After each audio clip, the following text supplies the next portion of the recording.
Près de 25 ans après sa tragique disparition, Lady Diana continue d'inspirer des milliers de gens. Il faut dire que pendant de longues décennies, la princesse de Galles a été un modèle pour beaucoup.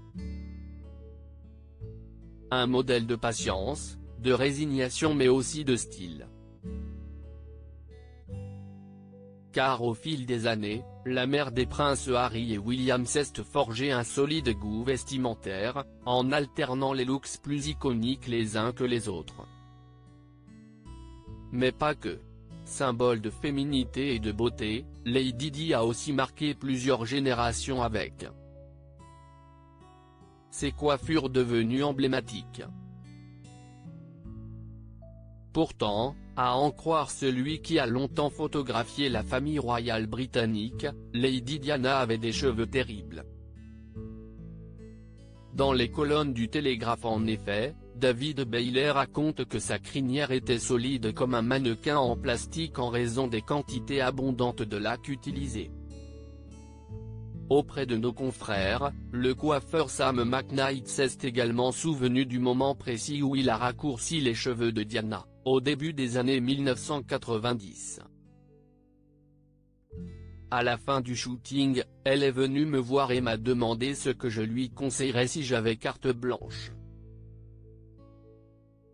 Et je lui ai répondu, eh bien, je voudrais tout couper et recommencer, racontait-il dans son livre Hair by Sam McKnight. Et j'ai ajouté, coupez tout, débarrassez-vous de ce volume très 1980 et redémarrons avec une coupe courte et minimaliste. Et si est ce que nous avons fait. Résultat, cette coiffure est devenue mythique. On voulait un style plus épuré, avec des cheveux dynamiques à porter avec les tailleurs Chanel et Versace de l'époque.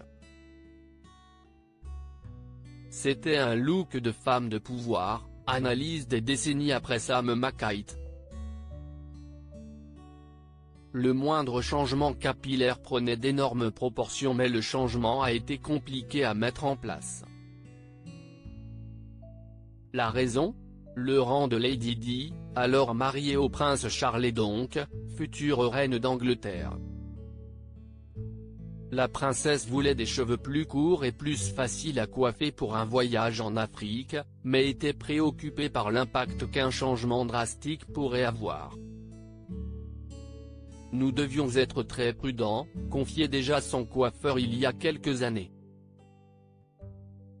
D'autant qu'il y a eu une grosse polémique au palais lorsque Lady Di a touché à ses cheveux après la naissance du prince Harry pour arborer un élégant chignon.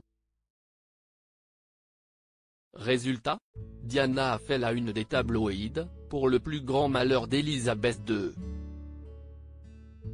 Après cela, nous avons décidé d'être très prudents, racontait le coiffeur, car le moindre changement capillaire prenait d'énormes proportions. Loading widget.